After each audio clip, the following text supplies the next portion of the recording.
ভারতবর্ষের চার প্রান্তে অবস্থিত রয়েছে আমাদের চার ধাম। উত্তর, পূর্ব এবং পশ্চিম এই তিন প্রান্ত হচ্ছে বিষ্ণু অবতারের ধাম। একমাত্র দক্ষিণে রয়েছে যে ধাম, সেই ধামটি হচ্ছে শিবের অবতার অর্থাৎ শৈব ধাম, যে ধামটির নাম হচ্ছে রামেশ্বরম ধাম। এই রামেশ্বরম ধামই একমাত্র ধাম যেখানে ধাম ও জ্যোতির্লিঙ্গ উভয় একসাথেই রয়েছে, কারণ এই রামেশ্বরম ধাম হচ্ছে মহাদেবের দ্বাদশ জ্যোতির্লিঙ্গের মধ্যেও অন্যতম।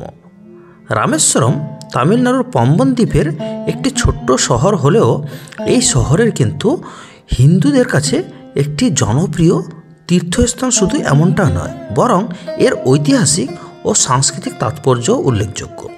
ভগবান রাম তার স্ত্রী সীতাকে রাজা রাবণের হাত থেকে রক্ষা করার জন্য লঙ্কায় রামের যে সেতু অর্থাৎ রাম সেতু নির্মাণ করেছিলেন, সেটি রামেশ্বরমে অবস্থিত। তো বন্ধুরা, আজকের আমাদের যে ভ্রমণ যাত্রা সেটি হচ্ছে রামেশ্বরম ধাম।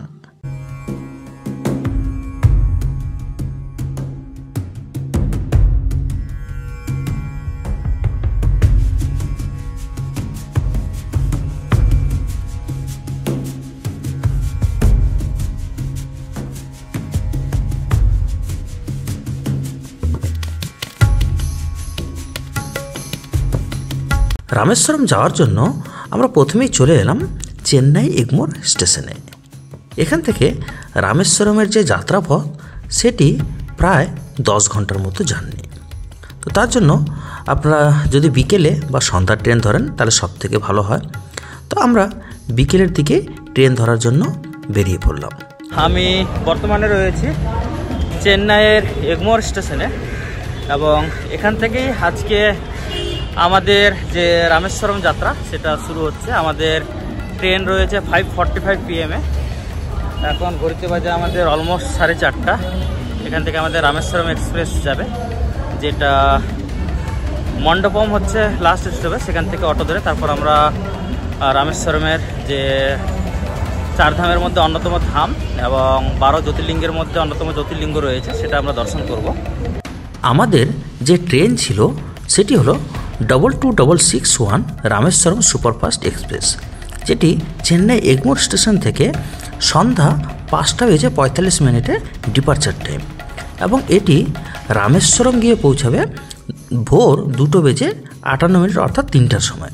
আপনাদের বলে রাখি বন্ধুরা, ট্রেনটির নাম রামেশ্বরম সুপারফাস্ট এক্সপ্রেস থাকলেও এই ট্রেন কিন্তু সরাসরি রামেশ্বরম যায় না, আপনাদেরকে নামতে হবে মণ্ডপম স্টেশনে।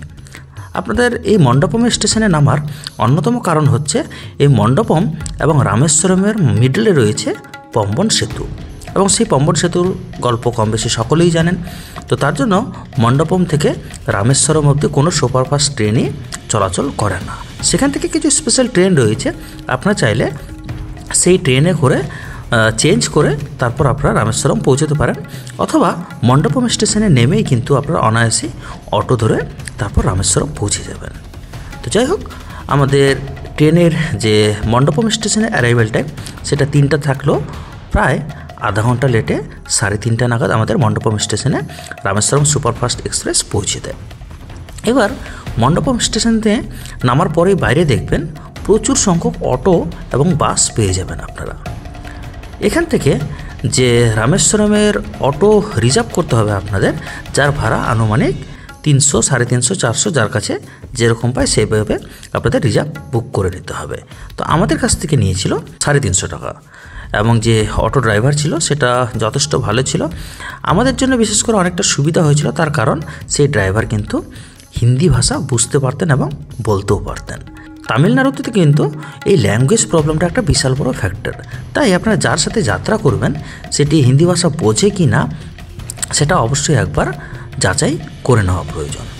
যেহেতু তিনি হিন্দি বলতে পারেন, তার জন্য আমাদের কাছে বন্ধুত্ব হতে খুব একটা বেশি সময় লাগেনি এবং মণ্ডপম থেকে আমাদের রামেশ্বরম পৌঁছতে প্রায় আধা ঘন্টার রাস্তা ছিল। তো ফাইনালি আমরা সেই অটোতে চেপেই পম্বন ব্রিজ ক্রস করে তারপর চলে এলাম আমাদের চার ধামের মধ্যে অন্যতম ধাম এবং জ্যোতির্লিঙ্গ রামেশ্বরম ধামে।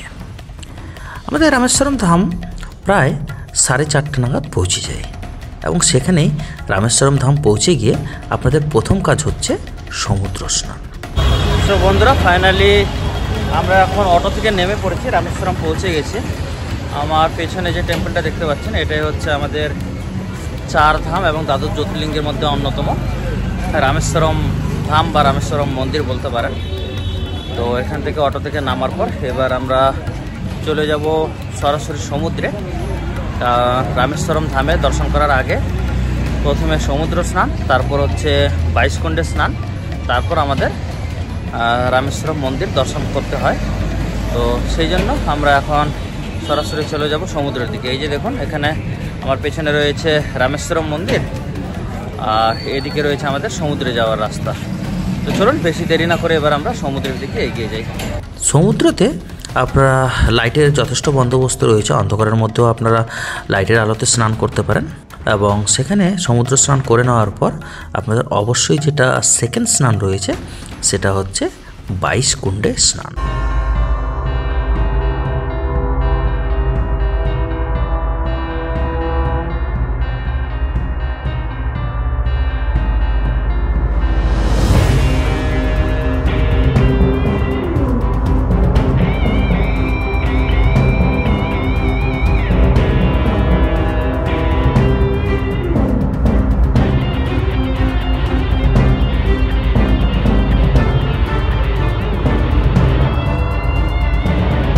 সমুদ্র স্নান করার পাশেই আপনারা সেই রাস্তা দিয়ে কিছুটা সামনে চলে এলে আপনারা যে কাউকে জিজ্ঞেস করবেন যে 22 কুণ্ডে স্নান করার জন্য আপনারা কোন গেট দিয়ে যাবেন, তাহলে আপনাদের পথ নির্দেশ দিয়ে দিবে যে আপনারা কোন দিক দিয়ে গেলে 22 কুণ্ডে স্নান করতে পারবেন। 22 কুণ্ডে স্নান হিন্দু ধর্মের জন্য একটা অনন্য মহত্ব রয়েছে। এই 22 কুণ্ড হচ্ছে রাক্ষস রাজা রাবণকে পরাজিত করার পর ভগবান রাম একজন ব্রাহ্মণকে হত্যা করার পাপ থেকে নিজেকে শুদ্ধ করার চেষ্টা করেছিলেন। তার প্রার্থনার জবাবে সমুদ্র দেবতা 22টি পবিত্র কুণ্ড তৈরি করেছিলেন, যেগুলিতে ঐশ্বরিক শক্তি রয়েছে বলে বিশ্বাস করা হয়। এই 22টি কুণ্ড যুদ্ধে ভগবান রামের ব্যবহৃত 22টি তীরের প্রতিনিধিত্ব করে থাকে। প্রতিটি তীর পবিত্রতার এক ভিন্ন দিকের প্রতীক। আপনারা 22 কুণ্ড স্নান করার সময় দেখবেন সিকুয়েন্টলি লাইন বাই লাইন এক এক করে সবকটা তীর্থ পেয়ে যাবেন। তবে তার আগে এই 22 কুণ্ডে স্নান করার জন্য আপনাদের কিন্তু একটা টিকিট কাটা বাধ্যতামূলক, যেখানে প্রত্যেকটি পুণ্যার্থীকে 25 টাকার বিনিময়ে আপনাদের টিকিট পারচেস করতে হবে। যতজন পুণ্যার্থী থাকবেন সেই হিসেবে আপনাদের টিকিটের সংখ্যাটাও পারচেস করতে হবে। সেই 25 টাকার টিকিট পারচেস করার পর আপনারা 22 কুণ্ডে স্নান করার জন্য ভেতরে প্রবেশ করে যাবেন। আপনারা চাইলে নিজের ব্যাগপত্র বাইরের লকারে রেখে দিতে পারেন, তাহলে কিন্তু 22 কুণ্ডে স্নান করতে অনেকটাই সুবিধা হবে। নাহলে কিন্তু ব্যাগ থাকলে অনেকটা অসুবিধা হবে, কারণ ব্যাগ কিন্তু আপনাদের ভেজে যাবে। তো অনায়াসেই বন্ধুরা 1 বাই 1 আপনারা 22 কুণ্ডে স্নান করে নিতে পারবেন। স্নান করে নেওয়ার পর ভেতরেই দেখবেন আপনাদের চেঞ্জিং ফ্যাসিলিটিস অ্যাভেলেবেল রয়েছে। যারা পুরুষ মানুষ তারা অনায়াসেই বাইরেই চেঞ্জ করে নিতে পারেন, কিন্তু যারা মহিলা তীর্থযাত্রী তাদের জন্য কিন্তু ড্রেস চেঞ্জিং রুম আলাদাভাবে রাখা রয়েছে। আপনারা সেই দিকে গিয়ে তারপর ড্রেস চেঞ্জ করতে পারেন। ড্রেস চেঞ্জ করে নেওয়ার পর বন্ধুরা তারপর আপনারা অনায়াসেই চলে যান এবার আমাদের মহাদেবের বা দ্বাদশ জ্যোতির্লিঙ্গের মধ্যে অন্যতম জ্যোতির্লিঙ্গ এবং ধাম রামেশ্বরম জ্যোতির্লিঙ্গ দর্শন করার জন্য।